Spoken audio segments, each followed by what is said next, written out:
Baik, pada kesempatan kali ini kami dari kelompok 4 akan menjelaskan mengenai anatomi dari artikulasi.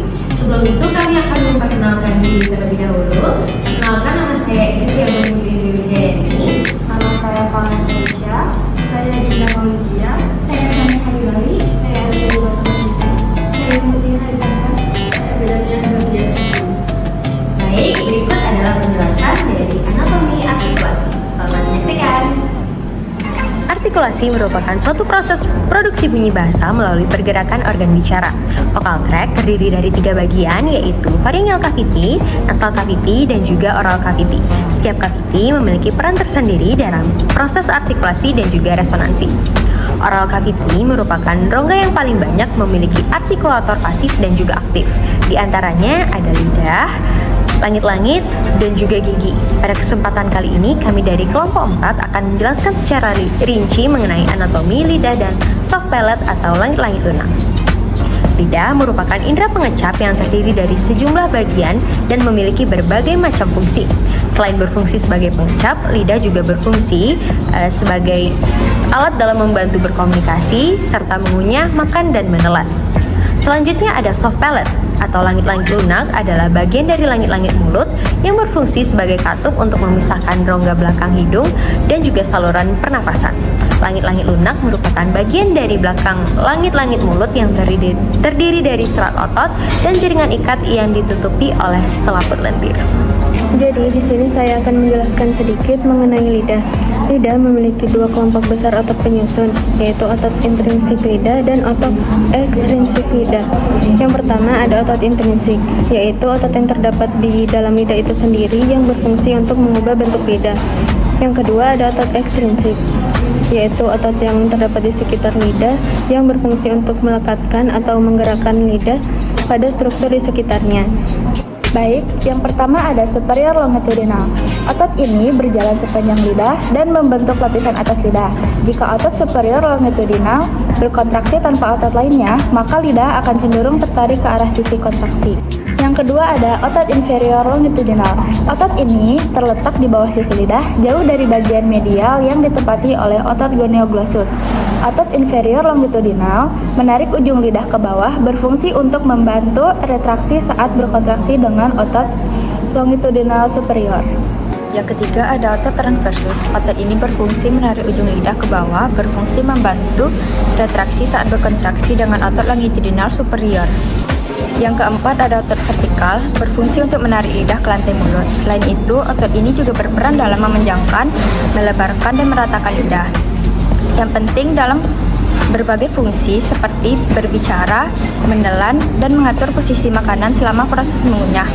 Di sini saya akan menjelaskan tentang otot ekstrinsik dari lidah. Yang pertama yaitu adalah otot genioglossus. Untuk bagian anterior berfungsi untuk menarik lidah ke bagian belakang. Kemudian bagian posterior berfungsi untuk menjulurkan lidah secara bersamaan. Bagian anterior dan posterior untuk menekan lidah ke bagian belakang. Otot yang kedua yaitu adalah hyoglossus. Nah, otot hyoglossus ini berfungsi untuk mengangkat tulang hyoid serta menekan sisi lidah secara refleksi atau ke belakang mulut jika hyoid telah difiksasi oleh infrahyoid. Selanjutnya otot yang memanjang ke atas ini disebut dengan otot styloglossus. Nah, otot ini berfungsi untuk menggerakkan lidah serta otot ini juga berperan dalam proses menelan serta berbicara dengan menarik lidah ke belakang atau ke atas. Nah, kemudian otot yang keempat adalah otot palatoglossus yang mana tidak bisa ditunjukkan dalam benteng ini, tetapi otot ini berfungsi untuk meninggikan lidah atau menekan langit-langit lunak. Selanjutnya, kami akan menjelaskan tentang soft palate atau langit-langit lunak. Soft palate terletak di belakang sepertiga posterior dan termasuk artikulator aktif. Soft palate terdiri dari 5 otot. Pertama, levator veli palatani. Kedua, tensor veli palatini. Ketiga, musculus uvulae. Keempat, palatopharyngeus. Yang kelima, palatoglossus. Otot levator veli palatini berfungsi untuk mengangkat velum untuk menciptakan penutupan antara rongga mulut dan hidung. Otot tensor veli palatini. Tensor veli palatini adalah otot di langit-langit lunak yang memiliki beberapa fungsi utama, yaitu menegangkan langit-langit lunak selama proses menelan yang membantu mencegah makanan atau cairan masuk ke rongga hidung, lalu membuka tuba eustachius atau saluran kecil yang menghubungkan telinga tengah dengan bagian belakang hidung dan tenggorokan. Otot musculus uvulae. Musculus uvulae, otot yang terletak di uvula dan membentuk bagian medial serta posterior dari langit-langit lunak. Berfungsi untuk memperpendek, mengangkat, dan menambah ketebalan volume untuk menciptakan segel yang lebih ketat antara velum dan dinding faring posterior. Yang penting untuk menutup port velopharynx. Otot palatopharyngeus. Fungsinya 1. Mempersempit rongga faring. Yang kedua, menurunkan langit-langit lunak. Yang ketiga, membantu meninggikan laring. Otot palatoglossus. Fungsi otot palatoglossus 1. Mengangkat bagian belakang lidah. Berfungsi untuk mengangkat bagian posterior lidah ke arah langit lunak, membantu dalam proses menelan dan berbicara. Yang kedua, menurunkan langit-langit lunak. Fungsi mengangkat lidah. Otot ini juga menurunkan langit-langit lunak yang membantu menutup hingga nasofaring selama proses menelan, mencegah makanan atau cairan masuk ke rongga hidung. Point of articulation merupakan tempat di mana sebuah bunyi bahasa dibentuk.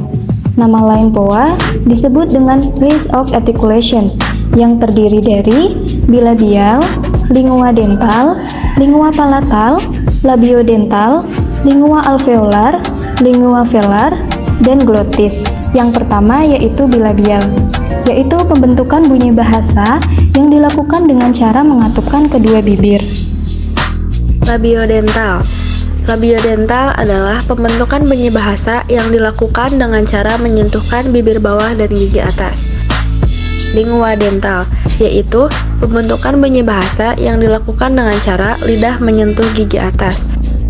Lingua alveolar, pembentukan bunyi bahasa yang dilakukan dengan cara menempatkan lidah menyentuh alveolar. Lingua palatal, pembentukan bunyi bahasa yang dilakukan dengan cara menempatkan lidah menyentuh langit-langit keras. Lingua velar itu pembentukan bunyi bahasa yang dilakukan dengan cara menyatukan lidah ke arah langit-langit lunak. Glotis, pembentukan bunyi bahasa yang dilakukan dengan cara melakukan pembukaan dengan sedikit kontriksi pada ruangan glotal dan supraglotal. Manner of articulation merupakan konfigurasi dan interaksi artikulator pada saat mengeluarkan bunyi ujaran. Terdiri dari plosive, frikatif, nasal, dan sonoran. Plosive, nama lain dari plosive adalah stop. Cara pembentukan bunyi bahasa dengan meletupkan udara. Frikatif, cara pembentukan bunyi bahasa dengan adanya turbulens dari konstriksi atau penyempitan vokal tract. Afrikatif, yaitu cara pembentukan bunyi bahasa dengan cara melakukan friksi kemudian terjadi proses stopping atau frikatif plosive. Manner of articulation selanjutnya adalah nasal, yaitu cara pembentukan fonem dengan memberikan hembusan udara di nasal cavity. Dan yang terakhir adalah sonoran, salah satu manner of articulation, yaitu cara pembentukan fonem dengan melakukan konstriksi tetapi tidak menghasilkan turbulensi.